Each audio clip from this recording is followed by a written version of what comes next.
jadi tentu saja kita melakukan interest rate swap itu untuk banyak tujuan mungkin ya. Nah, kalau kita gunakan untuk memprediksi suku bunga nih ya, saya melihat suku bunga sekarang cenderung misalnya turun misalnya ya, maka saya bisa gunakan ya, prediksi saya untuk bisa make money gitu ya. Caranya adalah ya bisa dengan obligasi, bisa juga dengan interest rate swap. Sama dengan obligasi ya. Jadi kalau kita suku bunga turun ya, kita ya most likely akan mendapatkan keuntungan ya, karena harga obligasi mungkin akan naik kan begitu ya. Nah, ini juga sama. Jadi kalau misalnya kalau suku bunga turun ya, kita kalau di obligasi istilahnya buy atau long the bond market ya, kalau di interest rate swap apa Pak Bu? Buy atau sell nih interest rate swap? Sell, Pak Pak. Henry. Sell, Pak. Siapa yang jawab? Sell ya, sell betul ya. Jadi sell interest rate swap ya, karena kita melihat bahwa suku bunga bakalan turun kan begitu ya. Nah, selain itu apa? Selain itu tentu saja ya, nanti pada slide berikutnya ada yang namanya arbitrage ya. Nah, ya kemudian kalau kita mengacu kepada ya di sini dikatakan menurunkan transaction cost ya. Ya, bagaimana kita bisa menurunkan transaction cost ya? Ya, tentu saja nanti ada pada slide berikutnya ya, kita lihat bahwa dengan melakukan interest rate swap ternyata cost yang kita untuk fundingnya itu ternyata bisa lebih murah gitu dibandingkan dengan yang tradisional ya. Nah, nanti pada slide berikutnya akan kita lihat ya. Kemudian untuk menaikkan kemampuan untuk mendapatkan pinjaman ya. Ya, omong kosong perusahaan itu mungkin entah karena alasan tertentu ya, hanya mempunyai kemampuan untuk meminjam ya dalam bentuk floating rate misalnya ya. Padahal kita tahu misalnya suku bunga kita prediksi bakalan naik nih gitu. Nah, ini tentu saja gimana caranya kalau misalnya kita maunya bukan ini ya ya, atau kebalikannya lah pokoknya ya, kita maunya fix tapi adanya floating, kita maunya floating adanya fix ya. Nah, tetap kita lakukan, nggak apa-apa. Kalau kita maunya floating tapi yang adanya fix misalnya, ya nggak apa-apa, kita pinjam fix ya. Tapi kalau misalnya kita yakin suku bunga bakalan turun, ya mungkin kita lakukan interest rate swap ya, sehingga diharapkan kalau misalnya bisa turun, kita bisa mendapatkan cost yang lebih murah dibandingkan dengan yang tadi ya, kira-kira begitu ya. Sehingga artinya kita juga tetap bisa melakukan pinjaman ya, bisa mendapatkan pinjaman sesuai dengan apa yang kita harapkan ya, yang tadinya mungkin nggak bisa fix ya, terus kita swap ya. Tentu saja kita gunakan untuk juga hedging ya. Nah, hedging apa ya, mungkin Bapak Ibu mungkin bisa dilihat di sini ya. Jadi kalau misalnya bank memberikan KPR ini ya, bank memberikan KPR ya, biasanya ada ini ya, ada fixed rate untuk jangka waktu tertentu biasanya ya. Ya, misalnya kalau di sini asumsi fixed rate-nya sampai 1 tahun misalnya ya. Di Bank Mandiri berapa kira-kira bunga KPR sama untuk 1 tahun fixnya berapa Pak, Bu? Ada yang familiar mungkin?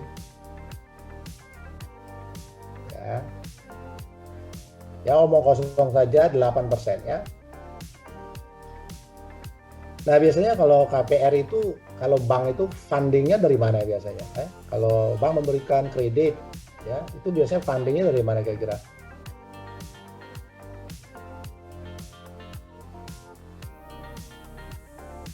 Ya, most likely deposito kali ya. Ya, omong kosong 1 month deposit misalnya ya, deposito 1 bulan ya, sehingga kalau kita mengacu kepada deposito 1 bulan ya, nah ini kita sudah sudah tahu berapa bunganya nih, bunga deposito berapa, omong kosong 5%. Nah, ini yang bulan pertama udah ketahuan bahwa kita dapat spread 8 dikurangi 5, 3 ya. ya kita dapat spread 3 di sini ya, 3%. Tapi bulan ketiga kan nggak tahu nih ya. Bulan ke-12 ya, apalagi kalau fixed rate sampai misalnya 3 tahun. Nah, ini sampai ke 3 tahunnya kita nggak tahu berapa bunganya ya. Nah, sehingga kalau kita lihat di sini ada risiko tidak ini ya. Ya, tentu saja ada ya. Nah, sekarang bagaimana peran dari interest rate swap ya. Nah, ini kita lakukan interest rate swap ya, di mana kalau yang melingkar-lingkar itu adalah floating ya, yang garis lurus itu adalah fix ya. Jadi ini floating dengan floating kan begitu ceritanya ya. Ya. Jadi floating dengan floating ya, ini kan saling menetralkan kira-kira begitu ya sebenarnya ya. Kita berharap kan begitu ya. Ya ini saling ya. Ya, sehingga net-netnya nanti cuma fixnya saja. Kalau di sini fixnya adalah omong kosong adalah berapa? Saya nggak tahu berapa nih bunga ya. Omong kosong 6% ya. Jadi kita mendapatkan spread 2%. Kira-kira begitu ya. Tapi tentu saja mungkin kita bertanya, ini interest rate swap floating indexnya apa ini? Apakah floating index kita itu sama dengan deposito nggak rate-nya?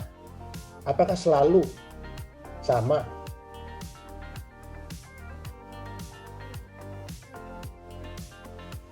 Ya, mungkin Pak Kadek.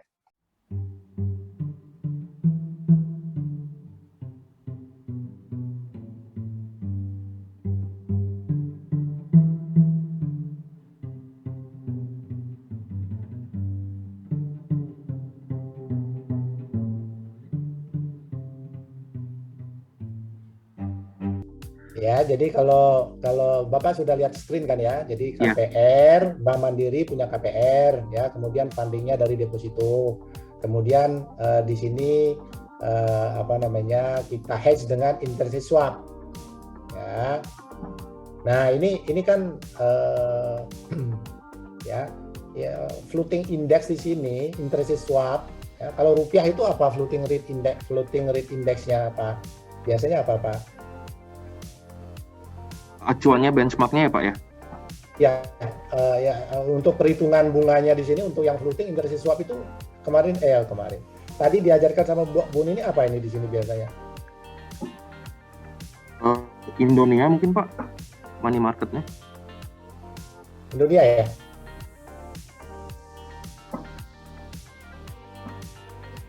Kalau Indonesia biasanya untuk ini ya, untuk OES bukan?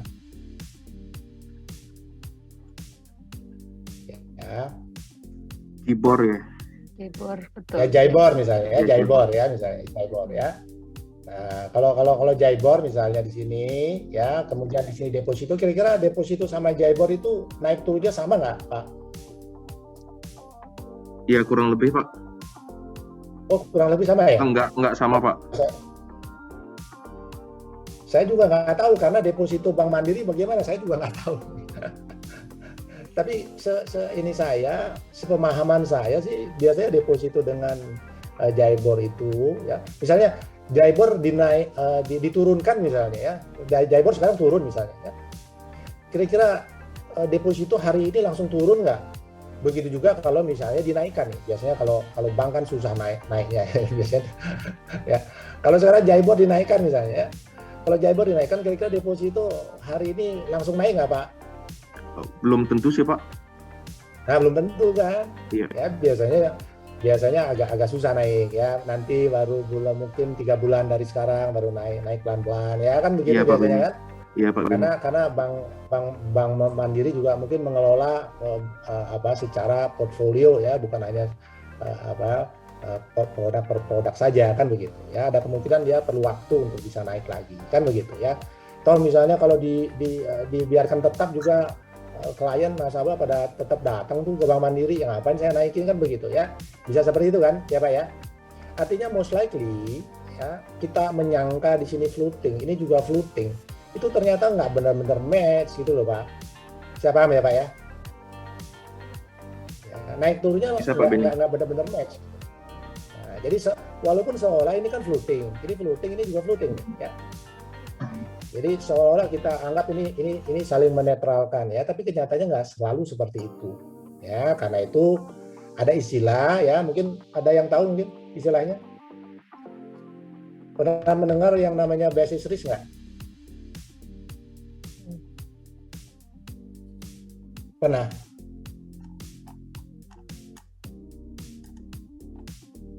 Nah, ini yang dinamakan basis risk ya. Ya, basis risk itu ada tiga kategori itu ya. Nah, ini yang dinamakan reference ya.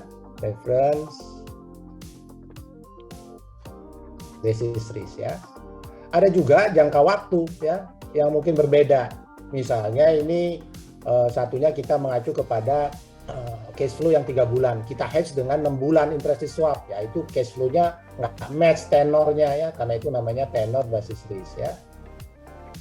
Ada juga mungkin satunya dolar, satunya ya misalnya LIBOR itu kan ada dolar, ada sterling misalnya, sama-sama teriman ya, tapi satunya dolar, satunya sterling. Nah, itu yang dinamakan currency ya. Jadi ada 3 jenis yang namanya basis risk ya. Sampai di sini ada pertanyaan, Bapak Ibu sekalian?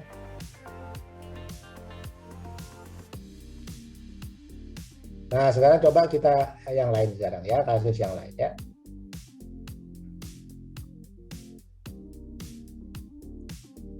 Ya, saya punya misalnya bank beli obligasi. Ya, kalau bank beli obligasi ya mungkin selama anggaplah mungkin 5 tahun ya. Pembayarannya berapa lama sekali? Ya, pembayarannya itu 6 bulan sekali ya. Ini kan 365 nih 1 tahun ya. Ya. Jadi kalau di sini kan 365 ini 1 tahun ya. Nah, ini adalah 6 bulan ya, kira-kira begitu ya. Nah, kemudian ya orang treasury ini mungkin fundingnya dia maunya overnight nih ya. Wah, ini gapnya tinggi ternyata misalnya ya. Ini berapa yieldnya omong kosong di sini 10 misalnya ya, atau berapa sekarang saya udah lama nggak ngeliat ini ya. Yieldnya itu misalnya 10 ya, di sini overnight misalnya omong kosong misalnya 5 misalnya. Jadi spreadnya cukup besar di sini ya. Ya, jadi dealer ini berharap ya dia itu bisa istilahnya ya melakukan yang namanya short funding ini ya. Jadi mendapatkan spread yang cukup besar ya, dengan asumsi bahwa overnight borrowing nanti sampai dengan 1 tahun itu stabil-stabil saja di angka yang rendah gitu kira-kira ya. Karena ini kan fix ya. Nah, tapi kenyataannya bisa saja berbeda kan. Nah, jadi pertanyaannya sekarang, Pak, bisa nggak saya khawatir nanti di kemudian hari itu ada apa namanya overnight rate-nya itu berubah-ubah misalnya. Kira-kira bisa nggak saya hedge ini ya? Nah, ya, kira-kira bisa di hedge nggak nih Pak? Kalau tadi kan kita bicara monthly gitu kan, sesuai dengan cash flow-nya juga sama ya. Nah, kalau ini kan enggak nih. Ini cuma 2 ya kan di sini ya, bulan ke-6, bulan ke-12 ya. Kemudian di sini dia fundingnya overnight nih ya. Ya. Tadi sudah diajarkan OIS ya? Sudah ya? Sudah. Nah, ini ya. Kan tadi sudah diajarin sama Bu Nini ya, OIS ya. Apa itu OIS?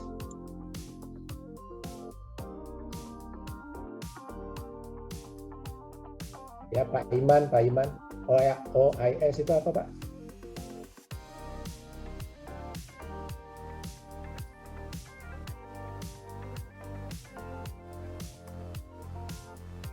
Ya, mungkin lagi nggak di tempat ya. Bu Meta. Bu Meta. Overnight index swap, Pak. Iya, betul ya. Overnight index swap ya. Nah, jadi kita tahu bahwa tadi sudah diajarkan sama Bu Nini ya. OIS itu kan tidak lebih dari interest rate swap sebenarnya ya. Cuma sekarang bedanya adalah di indeksnya saja, floating indeksnya gitu kan. Nah, floating indeksnya mengacu kepada apa, Bu? Tadi diajarkan sama Bu Nini.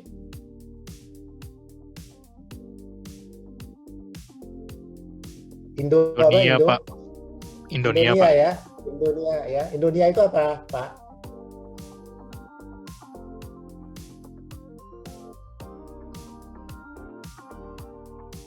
Ya, nanti tanya lagi sama Bu Nini ya. Indonesia Ya, jadi Index Average, Pak. Oke ya.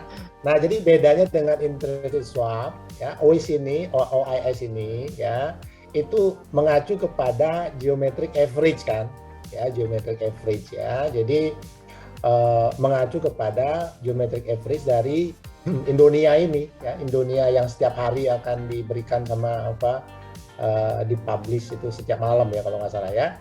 Nah, ini ya. Nah, sehingga dihitung rata-ratanya secara geometris, ya kan? Nah, nanti baru kita dapat nih segini, gitu ya. Walaupun memang ada kemungkinan ya perhitungan yang geometric average itu tidak sama dengan di sini, gitu ya. Tapi paling tidak mendekati lah gitu. Daripada kita tidak melakukan apa-apa, gitu. Kayak kita bisa begitu ya. Sehingga ya ini salah satu mungkin aplikasi dari yang namanya apa? OIS ya. Sampai di sini ada pertanyaan?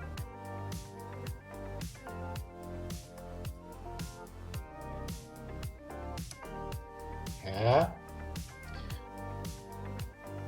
Nah, jadi kita tahu bahwa ya tadi dikatakan salah satu keunggulannya adalah interest rate swap itu bisa membuat ya. Nah, ini dia ya. Ya, menurunkan transaction cost katanya. Ya, benar nggak? Nah, ini contohnya nih. Ya, ini ada klien ya. Kalau dia menerbitkan MTN ya 5-year fixed rate ya, dia akan keluar ya 9,1% ya. Ini ngomong kosong lah, ini saya lupa nih tahun berapa saya ambil ya. Sekarang suku bunganya tentu saja nggak setinggi ini ya. Nah, ini artinya cost yang harus dibayar oleh perusahaan ini tentu saja sekitar 9,1%, kan begitu ya. Tapi ternyata di pasar itu ada juga permintaan, ya, permintaan yang dinamakan inverse flutter. Pernah mendengar ya? Inverse flutter itu apa? Belum, Pak. Belum tahu, ya? Pak. Oke, belum tahu ya. Inverse flutter sesuai ininya aja, Pak. Ini apa dia ini? Dia ternyata bayar. Biasanya kalau kita mengacu kepada floating rate notes, bayarnya kan LIBOR gitu kan. LIBOR ditambah 5% gitu ya, Pak ya, Bu ya. Ya. Nah, jadi artinya kalau suku bunga naik, berarti cost kita akan naik. Betul tidak? Tapi karena di sini ada tanda minus, itu artinya apa? Kalau suku bunga naik, cost kita akan Malah akan turun, Pak. Makin kecil. malah akan turun gitu loh ya. Jadi malah kalau bayangkan tidak, kalau misalnya LIBOR itu 20% gimana? Malah dapat, Pak. Dapat bunga ya. Ya. Kalau LIBOR-nya misalnya omong kosong aja. 20% itu 19 dikurangi 20 berarti minus dong ya. Berarti artinya ya flutter ini ya justru akan memberikan keuntungan yang sangat besar bagi si penerbit, kan begitu ya Pak ya. Ya, cuma kan siapa yang pernah bisa memprediksi suku bunga naik atau turun ya, walaupun memang sekarang kalau kita lihat suku bunga kecenderungannya turun ya, malah di beberapa tempat sudah negatif ya. Ya mungkin ya kalau pernah saya baca itu ya mungkin aneh sekali kita melihat bahwa yang namanya ya high yield bond, pernah mendengar ya, high yield bond ya, high yield bond, pernah mendengar ya? Iya, Pak. Maksudnya apa? Maksudnya apa ini high yield bond? Ya artinya kan yieldnya kan tinggi kan begitu ya, betul ya? Ya, tapi kita mungkin nggak menyangka bahwa ada 13 triliun high yield bond itu yieldnya negatif sekarang ya. Luar biasa ya. Ya jadi karena memang trennya sekarang itu kan lagi turun terus ya. Ya jadi kalau di mana-mana ya sekarang banyak Ya, apalagi dengan adanya COVID ini ya, yang paling gampang untuk bisa menyelesaikan masalah ekonomi itu kan cetak uang ya, sehingga ya ini cenderungannya negatif karena kalau dinaikin ya Federal Reserve bisa bangkrut nanti ya. Nah jadi kalau kita mengacu kepada ya yang namanya pasar yang mungkin bisa menyediakan yang namanya ya infrastruktur ini ya kan. Kalau misalnya dia melakukan infrastruktur ini, menerbitkan infrastruktur ya 5 tahun ya, tentu saja tidak sesuai dengan keinginan dia dong.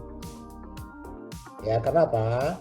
Ya, karena yang dia inginkan itu adalah ya net cost-nya itu harus fix gitu. Apa yang dia lakukan? Nah, dia melakukan yang namanya interest rate swap.